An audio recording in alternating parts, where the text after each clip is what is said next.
ദൈവനാമത്തിന് സ്തുതി. എൻ്റെ പേര് ജിനു. ഞാൻ പാലക്കാട് നിന്ന് വരുന്നു. എനിക്കിപ്പോൾ 30 വയസ്സാണ്. ഞാനിന്ന് ഇവിടെ നിൽക്കാനുള്ള കാരണം, ഞാൻ ഓസ്ട്രേലിയയിലായിരുന്നു. ഞാനൊരു ഒന്നര മാസത്തിന് മുമ്പ് ഈ പറഞ്ഞ പോലെ എനിക്ക് വലിയ കുഴപ്പങ്ങളൊന്നും ഇല്ലായിരുന്നു. പക്ഷേ പെട്ടെന്ന് കുറച്ച് നാളായിട്ട് 1-2 ആഴ്ചയായിട്ട് ഭയങ്കര ആങ്കിൾ പെയിനും നടുവേദനയൊക്കെ ഉണ്ടായിരുന്നു. ഇപ്പോൾ കളിക്കാനൊക്കെ പോകാൻ തുടങ്ങിയിട്ട് ഒന്നും പറ്റുന്നില്ല, എനിക്കൊന്നും നടക്കാൻ പറ്റുന്നില്ല. ഈ മുറിക്കട ഇങ്ങനെ ഒരു പതുക്കെ അങ്ങ് നടക്കാൻ, അതിൻ്റെ അപ്പുറത്തോട്ടൊന്നും വലിഞ്ഞ് നടന്നാൽ എനിക്ക് നടക്കാൻ പറ്റത്തില്ല. ആ അവസ്ഥയായിരുന്നു, ഭയങ്കര വേദനയായിരുന്നു. അപ്പോൾ ആദ്യം നമ്മൾ ആ ബ്ലഡ് ഒന്ന് ടെസ്റ്റ് ചെയ്തപ്പോൾ അതിനകത്ത് ക്രിയാറ്റിൻ ഒക്കെ കുറച്ച് കൂടുതലായിരുന്നു. ക്രിയാറ്റിൻ, അതുപോലെ കൊളസ്ട്രോള്, അങ്ങനെയുള്ള കാര്യങ്ങൾ എല്ലാം കൂടുതലായിരുന്നു. അപ്പോൾ ഇത്തിരി തടി ഉണ്ടായിരുന്നു, ഒരു 19 കിലോ ഉണ്ടായിരുന്നു. അപ്പോൾ ഡോക്ടർ പറഞ്ഞു ഈ പ്രായത്തിൽ ക്രിയാറ്റിൻ അങ്ങനെ കൂടുതലാവാൻ പാടില്ല. അത്രയും ക്രിയാറ്റിൻ 143-150 അറൗണ്ട് ഉണ്ടായിരുന്നു. അപ്പോൾ ഈ പ്രായത്തിൽ ഇനി അസുഖമുള്ളവരാണെങ്കിലും ഇതിൽ കൂടുതൽ പ്രായമുള്ളവർക്ക് അത്രയും വരാനുള്ള സാധ്യത കുറവാണ്. അപ്പോൾ യൂഷ്വലി അത് ഈ പറഞ്ഞ പോലെ നമ്മുടെ കിഡ്നിയും ബാക്കിയുള്ള ഭാഗങ്ങളെല്ലാം ലിവറിനെ എല്ലാം അഫക്റ്റ് ചെയ്യുമെന്നാണ് അന്ന് എനിക്ക് ഡോക്ടർ തന്ന സജഷൻ. അപ്പോൾ എന്നോട് നോർമൽ റിസ്വാസ്റ്റാറ്റിൻ എന്ന് പറയുന്ന ടാബ്ലറ്റ്സ് തന്ന് കുറച്ച് 1-2 വീക്ക് നോക്കാൻ പറഞ്ഞു. അതിനുശേഷം അങ്ങനെ വീണ്ടും നമ്മൾ 1-2 ഡോക്ടേഴ്സിനെ കണ്ടപ്പോൾ അവരെല്ലാം സജസ്റ്റ് ചെയ്ത് കുറച്ച് അൾട്രാസൗണ്ട് അങ്ങനെയുള്ള കുറച്ച് കാര്യങ്ങൾ ചെയ്ത് നോക്കണം, ഇല്ലെങ്കിൽ കാരണം എന്താണ് ഇഷ്യൂ എന്നറിയാൻ വേണ്ടിയിട്ടാണ്. അപ്പോൾ അവർക്കും അത് അവരൊന്ന് ഡയഗ്നോസ് ചെയ്യാൻ പറ്റിയില്ല, ഇത് ചെയ്താലേ അവർക്ക് അറിയാൻ പറ്റുള്ളൂ എന്ന് പറഞ്ഞു. അപ്പോൾ ഞാൻ ഓൾമോസ്റ്റ് എൻ്റെ സ്റ്റഡീസ് തീർന്നായിരുന്നു. അപ്പോൾ ഞാനെന്നാൽ നാട്ടിൽ പോകാമെന്ന് കരുതി ഞാൻ നാട്ടിൽ വന്ന് ഞാൻ ഹോസ്പിറ്റലിൽ പോകുന്നതിന് മുമ്പ് ഇവിടെ വന്നിരുന്ന് അമ്മയോട് പ്രാർത്ഥിച്ചിട്ടാണ് ഞാൻ പോയത്. ഞാനിവിടെ വന്ന് സാക്ഷ്യം പറഞ്ഞോളാം എന്ന് പറഞ്ഞിട്ടാണ് ഞാൻ ആശുപത്രിയിലേക്ക് പോയത് അടുത്ത ദിവസം. ദൈവാനുഗ്രഹം എന്ന് പറയട്ടെ, ഞാൻ ഇന്ന് എല്ലാ ദിവസവും മുടങ്ങാതെ ഇവിടെ നാട്ടിൽ വന്നതിന് ശേഷം ഇപ്പോൾ ഒരു 3 വീക്സായി ഞാൻ മാതാവിൻ്റെ തേനും ഉപ്പും എണ്ണയും മുടങ്ങാതെ എല്ലാ ദിവസവും കഴിക്കുകയും പുരട്ടുകയും ചെയ്യുമായിരുന്നു. ഞാൻ ആശുപത്രി പോയി എന്ന് പറയട്ടെ, ക്രിയാറ്റിൻ ഇവിടെ വന്ന് നോർമലാണത്, പക്കാ നോർമലാണ്. അതിനകത്ത് ഇനി ക്രിയാറ്റിനിൽ വേറെ ഒന്നും നമുക്ക് ചെയ്യാനില്ല. എനിക്ക് ആകെപ്പാടെ ഒരു ചെറിയ വേരിയേഷൻ ഉള്ളത് ഇപ്പോൾ തൈറോയിഡിൽ മാത്രമാണ്. ബാക്കി കൊളസ്ട്രോൾ നോർമലാണ്, ക്രിയാറ്റിൻ നോർമലാണ്, എല്ലാം നോർമലാണ്. അത് അമ്മയുടെ അനുഗ്രഹം തന്നെയാണെന്ന് ഞാൻ ഉറച്ചു വിശ്വസിക്കുന്നു. പിന്നെ അതുപോലെ ഞാൻ ഒരു 2 കൊല്ലമായി ഞാനിപ്പോൾ ഓസ്ട്രേലിയയിൽ പോയിട്ട്. അപ്പോൾ അതിന് മുമ്പ് വരെ ഞാൻ ഈ പറഞ്ഞ പോലെ അങ്ങനെ ഒത്തിരി പള്ളിയിൽ പോകുമായിരുന്നു, അങ്ങനെ ഒത്തിരി ഇങ്ങനെ കൊന്ത ചൊല്ലുന്നു അങ്ങനെയുള്ള സ്വഭാവമൊന്നുമില്ല. ഞായറാഴ്ചകളിൽ പള്ളിയിൽ പോവും, ആ ഒരു ക്യാരക്ടറായിരുന്നു. അതിനുശേഷം ഞാനിത് പോകാനായിട്ടുണ്ടായത് നമ്മുടെ സിസ്റ്ററിൻ്റെ കൊച്ചു നാട്ടിലായിരുന്നു. അപ്പോൾ കോവിഡ് വന്ന സമയത്ത് ഈ പറഞ്ഞ പോലെ ചേച്ചിക്ക് പെട്ടെന്ന് പോകേണ്ടി വന്നു. കുഞ്ഞ് കോവിഡ് ആയതുകൊണ്ട് അന്ന് കൊണ്ടുപോകാൻ പറ്റിയില്ല. അപ്പോൾ അവൾക്കന്ന് 2 വയസ്സേ ഉണ്ടായിരുന്നുള്ളൂ. അപ്പോൾ ഞാൻ അങ്ങനെ ഇരുന്ന സമയത്താണ് ഒരു എക്സെപ്ഷൻ കേസ് ഇട്ടിട്ട് ഇവിടുന്ന് ഞാനും കൊച്ചും കൂടെ പോയത്. 2 വയസ്സായ കൊച്ചു, എനിക്കിതുവരെ കൊച്ചിനെ നോക്കി പരിചയമൊന്നുമില്ല. ഞാനിവിടുന്ന് 2 വയസ്സായ കൊച്ചിനെയും കൊണ്ടാണ് ഇവിടുന്ന് ഫ്ലൈറ്റിൽ കയറിയത്. ഞാനിവിടുന്ന് പോകുന്നതിന് മുമ്പ് എല്ലാവരും നന്നായിട്ട് പേടിച്ച് വളരെ പ്രഷറിലായിരുന്നു. കാരണം കുഞ്ഞിനെയും കൊണ്ട് ഞാൻ പോകുന്നു. പിന്നെ അത് മാത്രമല്ല, ഞാനിവിടെ നിന്നിരുന്ന് വർക്ക് ചെയ്തുകൊണ്ട് നമ്മൾ ഓൾറെഡി പോകാൻ പ്ലാൻ ഉണ്ടായിരുന്നു, പക്ഷെ ഒന്നും നടന്നില്ലായിരുന്നു കുറേ നാളായിട്ട്. വിസയ്ക്ക് വെച്ചിട്ടും അല്ലെങ്കിൽ സ്കിൽ അസസ്മെൻറ്റ് ചെയ്തിട്ടൊന്നും കാര്യങ്ങളൊന്നും നടക്കുന്നില്ലായിരുന്നു. അപ്പോൾ അങ്ങനെ ഇരുന്ന സമയത്താണ് ഞാൻ പതുക്കെ എന്നോട് ചേച്ചി പറഞ്ഞു, നീ കൊന്ത ചൊല്ലി നോക്ക്, എന്തെങ്കിലുമൊക്കെ വ്യത്യാസം ഉണ്ടാവും ജീവിതത്തിൽ. ഇങ്ങനെ എല്ലാ കാര്യങ്ങളും നെഗറ്റീവായിട്ട് സംഭവിക്കുമ്പോൾ സ്വാഭാവികമായിട്ട് നമുക്ക് എന്ത് ചെയ്യണമെന്ന് അറിയത്തില്ല. എനിക്കും അങ്ങനെ തന്നെയായിരുന്നു. ഞാനും വളരെ ഡിപ്രഷൻ പോലെ ഒരു സ്റ്റേജായിരുന്നു. അപ്പോൾ ഞാൻ അങ്ങനെ പതുക്കെ കൊന്ത ചൊല്ലാൻ സ്റ്റാർട്ട് ചെയ്തു. അങ്ങനെ ആദ്യം ഒരു കൊന്തയൊക്കെ ആയിരുന്നു, പിന്നെ അതൊരു ദിവസം 4 കൊന്ത, മുഴുവൻ കൊന്ത എന്ന് പറഞ്ഞ് ചേച്ചി എനിക്ക് പറഞ്ഞു തന്നാണ് കേട്ടോ. ഞാൻ അതിനെപ്പറ്റി അന്ന് എനിക്ക് അത്ര അറിയില്ലായിരുന്നു. അപ്പോൾ ഞാൻ ഒരു ദിവസം 4 കൊന്ത വരെ ചൊല്ലുമായിരുന്നു. അപ്പോൾ അങ്ങനെ ഇരുന്ന സാഹചര്യത്തിലാണ് ഈ കൊച്ചിനെ കൊണ്ട് പോകാനുള്ളത്. നോർമലി അങ്ങനെ ആർക്കും കിട്ടില്ല, എക്സെപ്ഷൻ അവർക്ക് അങ്ങനെ കൊടുക്കില്ല. ഓസ്ട്രേലിയയിൽ ഇവിടെ ഉള്ളവർക്ക് അറിയായിരിക്കും, ഓസ്ട്രേലിയയിൽ ഇത്തിരി സ്ട്രിക്റ്റാണ്. അവരങ്ങനെ നോർമലി എക്സെപ്ഷൻ കൊടുക്കില്ല, പ്രത്യേകിച്ച് ഈ ടീനേജിലുള്ള ഒരു യുവാവിനെ അങ്ങനെ കൊടുക്കില്ല അവർ. അപ്പോൾ അങ്ങനെയുള്ള എന്തോ ദൈവാനുഗ്രഹം എന്ന് പറയട്ടെ, ഞാൻ കൊന്ത ചൊല്ലിയതിൻ്റെ ഗുണം ഒരു പക്ഷേ അത് തന്നെയാണെന്ന് ഞാൻ വിശ്വസിക്കുന്നു. എനിക്ക് എക്സെപ്ഷൻ കിട്ടി, എനിക്കും കൊച്ചിനും കൂടെ പോകാൻ പറ്റി. ഞാനിവിടുന്ന് കൊച്ചിനെയും കൊണ്ട് പോകുമ്പോൾ മമ്മി ഇവിടെ കൃപാസനത്തിൽ വന്ന് ഉടമ്പടി എടുത്തിട്ടുണ്ടായിരുന്നു മുമ്പ്. അപ്പം ഞാനന്ന് ഉടമ്പടിയൊന്നും എടുത്തിട്ടില്ല കേട്ടോ. അപ്പം മമ്മി ഒരു തൈലം യൂസ് ചെയ്യുന്നുണ്ട്. അപ്പോൾ ഞാൻ അതിലൊരു കുറച്ച് തൈലം ഞാൻ വേറൊരു ചെറിയൊരു ടിന്നിലാക്കി കയ്യിൽ വെച്ചിട്ടുണ്ടായിരുന്നു. അപ്പം ഞാൻ ഈ കൊച്ചിനെ കൊണ്ട് ഞാൻ ഇവിടുന്ന് പോകുമ്പോൾ എനിക്കറിയത്തില്ല ഞാൻ എങ്ങനെ കൊച്ചിനെ കൊണ്ട് പോവും, എങ്ങനെ ഹാൻഡിൽ ചെയ്യും എന്നൊന്നും അറിയത്തില്ല. കാരണം 2 വയസ്സുള്ളൂ ആ കുഞ്ഞിന്. അപ്പോൾ ഇവിടെയുള്ളവരും പപ്പയും മമ്മിയും ആയാലും നല്ല ടെൻഷനായിരുന്നു. അതുപോലെ എൻ്റെ ബ്രദർ ഇൻ ലോ ആയാലും അവരുടെ വീട്ടിലും ടെൻഷൻ. ചേച്ചിക്ക് ഓടി ഇരുന്നിട്ട് മനസ്സമാധാനമില്ല. പക്ഷേ ഞാൻ പറയാം, ഞാൻ എന്നും രാവിലെ അവളുടെ കാര്യങ്ങൾ കഴിഞ്ഞ് രാവിലെ അവളെ കുളിപ്പിച്ചിട്ട് ആ തൈലം പുരട്ടുമായിരുന്നു.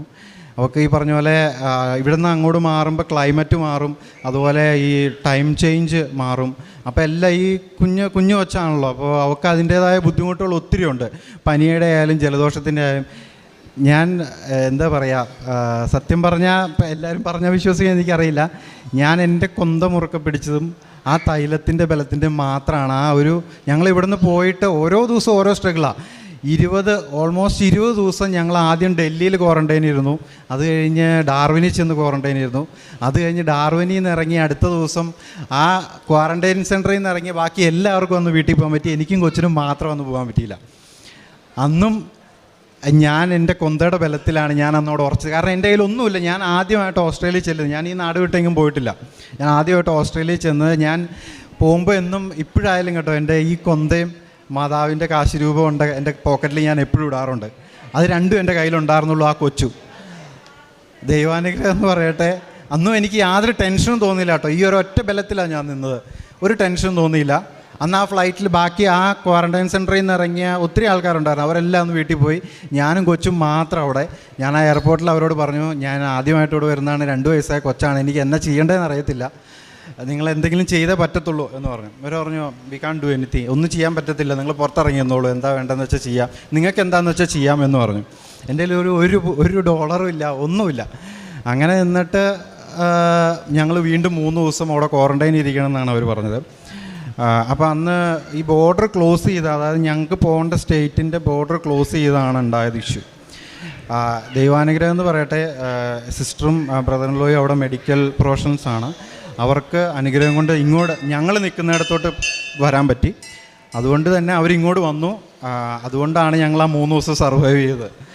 അത് ഞാൻ പറയാം, എൻ്റെ കൊന്തയുടെ ബലത്തിൻ്റെ മാത്രം തന്നെയാണ് ഞാൻ പറയും. കാരണം അല്ലാതെ വേറെ ഓപ്ഷൻ ഇല്ല എനിക്കവിടെ. അതുപോലെ തന്നെയാണ് ഞാൻ അതിനുശേഷം ഇങ്ങോട്ട് ഈ 2 കൊല്ലം വരെ ഞാൻ നിന്നതും എല്ലാം ഈ കൊന്തയുടെ ബലത്തിലാണ്. ഈ അമ്മയുടെയും ഞാൻ അമ്മയായിട്ട് ഞാൻ ഇങ്ങനെ ഇരുന്ന് കരഞ്ഞു പ്രാർത്ഥിക്കുന്ന അങ്ങനെ ഒരു വ്യക്തിയല്ല. പക്ഷേ ഞാൻ അമ്മയായിട്ട് കമ്മ്യൂണിക്കേറ്റ് ചെയ്യുന്നത് ഞാൻ സാധാരണ, അമ്മ ഇതാണ് എൻ്റെ പ്രശ്നം, ഇങ്ങനെ പ്രശ്നങ്ങളുണ്ട്, നാളെ എനിക്ക് ഇതാണ്, എനിക്ക് നാളെ പ്രോജക്റ്റാണ്, എനിക്ക് നാളെ വർക്കുണ്ട്, ഞാൻ ഇത്രേ പറയാറുള്ളൂ.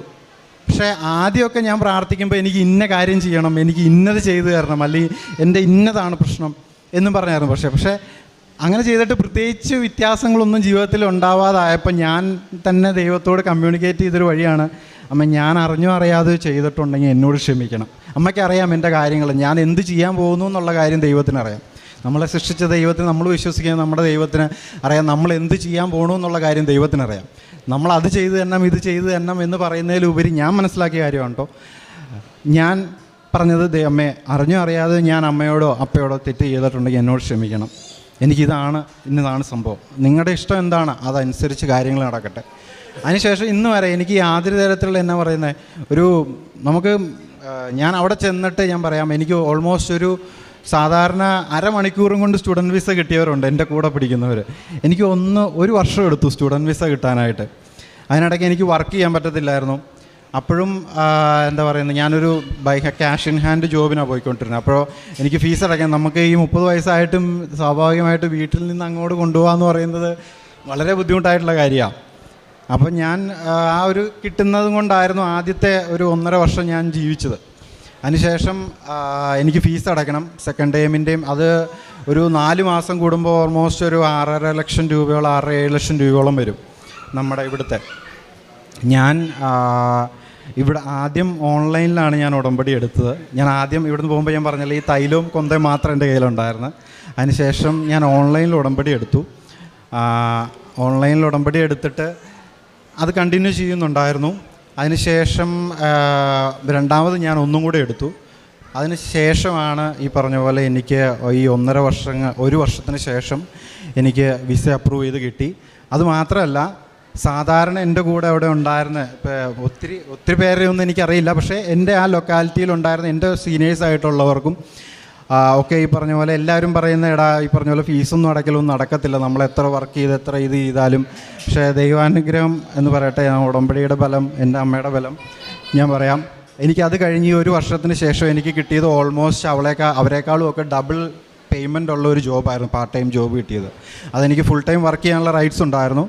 അങ്ങനെ ഞാൻ കഴിഞ്ഞ 2 ടൈമിൻ്റെ മൊത്തം 4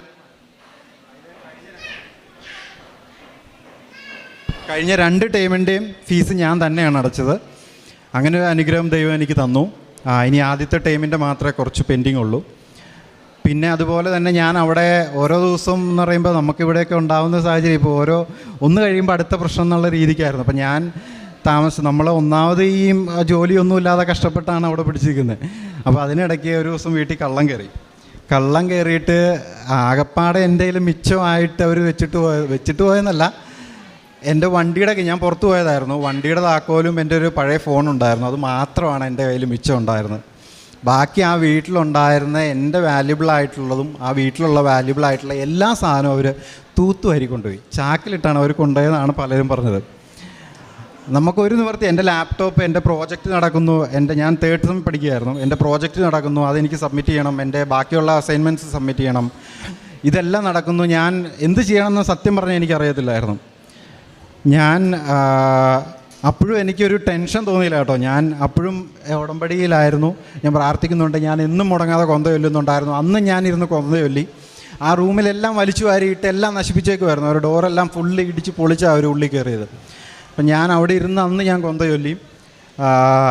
എന്നിട്ട് എന്താ ഉണ്ടായെന്ന് വെച്ച് കഴിഞ്ഞാൽ, നമ്മുടെ കോളേജിൽ നിന്നൊരു ഈ പറഞ്ഞ പോലെ ഇതുപോലെ എന്തെങ്കിലും ഇഷ്യൂസ് ഉണ്ടായിക്കഴിഞ്ഞാൽ ഒരു ഗ്രാൻഡ് അലൗഡ് ചെയ്യുന്നുണ്ടായിരുന്നു. അപ്പോൾ ഞാനത് അറിഞ്ഞത് 1 വീക്ക് ശേഷമൊക്കെയാണ്. അപ്പോൾ ഞാനത് ചുമ്മാ അപ്ലൈ ചെയ്ത് എൻ്റെ കൂടെ ഉണ്ടായിരുന്ന പയ്യനുണ്ടായിരുന്നു, എൻ്റെ റൂമില്ല തൊട്ടടുത്ത റൂമിലുള്ള പുള്ളി അപ്ലൈ ചെയ്തു. ഞങ്ങൾ സെയിം യൂണിവേഴ്സിറ്റിയിലാണ് പഠിക്കുന്നത്. പുള്ളി അപ്ലൈ ചെയ്തു. അപ്പോൾ ആദ്യം പുള്ളിക്ക് ഒരു $200 $300 ഒരു വൗച്ചറാണ് കോളേജിൽ നിന്ന് അയച്ചു കൊടുത്തത്. അപ്പോൾ അതിന് ആ മുകളിലോട്ട് ഫണ്ടൊന്നും അവർ പ്രൊവൈഡ് ചെയ്യാൻ പറ്റത്തില്ല എന്നാണ് അവർ പറഞ്ഞത്. അപ്പം ഞാനും അത് വലിയ കാര്യമായിട്ട് അന്ന് എടുത്തില്ല. അതിനുശേഷം ഞാനൊരു ദിവസം ഇരുന്ന് പ്രാർത്ഥിച്ച് ഞാൻ പറഞ്ഞു, അമ്മ എന്തെങ്കിലും ഒരു ചെയ്തേ പറ്റത്തുള്ളൂ, കാരണം നമുക്ക് സർവൈവ് ചെയ്യാൻ വേറെ ഓപ്ഷനില്ല. കാരണം ജോലി ചെയ്തായാലും എൻ്റെ പ്രോജക്റ്റ് സബ്മിറ്റ് ഞാനിതിനൊക്കെ ഇവിടുന്ന് ലാപ്പ് ഇവിടുന്ന് ഉണ്ടാക്കും. അതുപോലെ എപ്പോഴും നമുക്ക് ഫ്രണ്ട്സിനെ ഡിപ്പെൻഡ് ചെയ്യാനും പറ്റത്തില്ലല്ലോ. അപ്പോൾ അങ്ങനെ ഞാൻ ഒരു ദിവസം ഇരുന്ന് പ്രാർത്ഥിച്ചു. ഞാൻ വിശ്വാസ പ്രമാണം ചൊല്ലി മാതാവിൻ്റെ തൈലവും പ്രാർത്ഥിച്ചിട്ടാണ് ഞാൻ കോളേജിലോട്ട് ചുമ്മാ ഒരു മെയിലങ്ങ് അയച്ചു. കിട്ടുകയാണെങ്കിൽ കിട്ടട്ടെ, നടന്നാൽ നടക്കട്ടെ എന്നുള്ള രീതിക്ക് ഞാനൊരു മെയിൽ അയച്ചു. അടുത്ത ദിവസം അവരെന്നെ വിളിച്ചു. അവരൊരു ഓൾമോസ്റ്റ് 75% ഫണ്ട് അലൗഡ് ചെയ്ത് തരാം, ഒരു 1 വീക്കിനുള്ളിൽ നിങ്ങളുടെ അക്കൗണ്ടിൽ ക്രെഡിറ്റ് ആവുമെന്ന് പറഞ്ഞു. 1 വീക്കിനുള്ളിൽ അക്കൗണ്ട് ക്രെഡിറ്റ് ആയി. അനുഗ്രഹം കൊണ്ട് തന്നെ എനിക്ക് ബാക്കിയുള്ള കാര്യങ്ങൾ ആ ഒരു ഫണ്ട് കൊണ്ട് ചെയ്യാൻ പറ്റി. അതൊരു വലിയ അനുഗ്രഹം തന്നെയാണ്. അതിനുശേഷം ഞാൻ ഇവിടെ വന്നിട്ടാണ് ഈ പറഞ്ഞ പോലെ കഴിഞ്ഞ ജൂലൈയിൽ ഞാനിവിടെ വന്നിട്ടുണ്ടായിരുന്നു. ജൂലൈയിൽ ഞാൻ ഇവിടെ വന്ന് പ്രസൻ്റ്ലി ഉടമ്പടി എടുത്തു. ഉടമ്പടി എടുത്ത് ഇപ്പോൾ ഞാൻ ഉടമ്പടിയിലാണ്. അതിനുശേഷമാണ് ഈ പറഞ്ഞ ഇഷ്യൂസ് എനിക്കുണ്ടായത്, ഈ മെഡിക്കൽ ഇഷ്യൂസ് ഉണ്ടായത്. അത് ഇപ്പോൾ കംപ്ലീറ്റ്ലി ക്രിയാറ്റിനെല്ലാം നോർമൽ. ഡോക്ടർ പറയുന്നത് എന്ത് കാരണം കൊണ്ടാണെന്ന് അവർക്കും അറിയില്ല അങ്ങനെ ഒരു വേരിയേഷൻ വരാനായിട്ട്.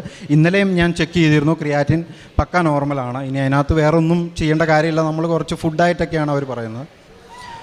പക്ഷേ അത് ഞാൻ പറയുകയാണെങ്കിൽ ഞാൻ ചൊല്ലിയ കൊന്തയുടെ ബലവും അമ്മയുടെയും എൻ്റെ ആ തൈലത്തിൻ്റെയും ഉപ്പിൻ്റെയും അതിൻ്റെയൊക്കെ തന്നെ ബലമാണെന്നാണ് ഞാൻ ഉറച്ചു വിശ്വസിക്കുന്നത്. Thank you. ഇത്രയേ ഉള്ളൂ എൻ്റെ സാക്ഷ്യം. നിങ്ങൾ ശാന്തരായിരുന്നാൽ മതി, കർത്താവ് നിങ്ങൾക്ക് വേണ്ടി യുദ്ധം ചെയ്തുകൊള്ളും.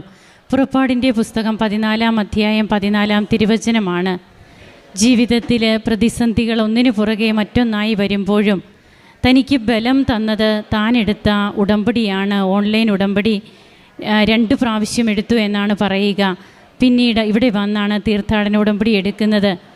അപ്പോൾ ഒരു ഓർത്തഡോക്സ് സഭാ വിഭാഗത്തിൽ വിശ്വസിക്കുന്ന ഈ മകൻ പിന്നീട് പരിശുദ്ധ അമ്മയെ സ്നേഹിക്കുവാനും ഒരു ജപമാല പോലും ചെല്ലാതിരുന്ന സാഹചര്യത്തിൽ നിന്ന് പിന്നീട് 4 ജപമാലയിലേക്ക് അത് മാറുന്നു. എപ്പോഴും എനിക്ക് ജപമാല മാത്രമാണ് ബലമായിട്ടുണ്ടായിരുന്നത്. തൻ്റെ രോഗസൗഖ്യവും പിന്നീട് തനിക്ക് ഓരോ കാര്യത്തിൽ പ്രോജക്റ്റ് ചെയ്യുമ്പോഴും, അതായത് മാസ്റ്റേഴ്സ് ചെയ്യുന്ന അവസരത്തിലൊക്കെ ഉണ്ടായിരുന്ന ബുദ്ധിമുട്ടുകൾ, അതുപോലെ തൻ്റെ ഭവനത്തിൽ ഒരു മോഷണം നടക്കുമ്പോൾ അതിൽ നിന്നൊക്കെ എങ്ങനെയാണ് അതിലും താൻ തകർന്നു പോകുന്നില്ല, അവിടെ ഇരുന്നും കൊന്ത പ്രാർത്ഥിച്ചു എന്നാണ് പറയുക. അപ്പോൾ ഇത് നമ്മെ സ്വർഗവുമായി കൂട്ടിയിണക്കുന്ന ആയുധം തന്നെയാണ്. അതായത് നമുക്ക് പ്രതിരോധ ശക്തികളിൽ നിന്നൊക്കെ നമുക്ക് സംരക്ഷണം നൽകുന്നതാണ് ഉടമ്പടി, ജപമാല, പ്രാർത്ഥന. അങ്ങനെ അമ്മയുടെ കൈപിടിച്ച് ഈ മകൻ തിരുവചനം പറയുന്നത് പോലെ ശാന്തരായിരുന്നാൽ മതി, കർത്താവ് നിങ്ങൾക്ക് വേണ്ടി യുദ്ധം ചെയ്തുകൊള്ളും. ജീവിതത്തിൽ നമുക്കും എന്ത് സംഭവങ്ങൾ വന്നാലും നമ്മുടെ അമ്മയെ മുറുകെ പിടിക്കാം. നമുക്ക് ഈശോയിൽ നിന്ന് അങ്ങനെ കൃപകൾ നേടാം. കരങ്ങളടിച്ച് നമുക്ക് ഈശോയ്ക്കും അമ്മയ്ക്കും നന്ദി പറയാം. യേശുവേ നന്ദി, യേശുവേ സ്തുതി, യേശുവേ ആരാധന.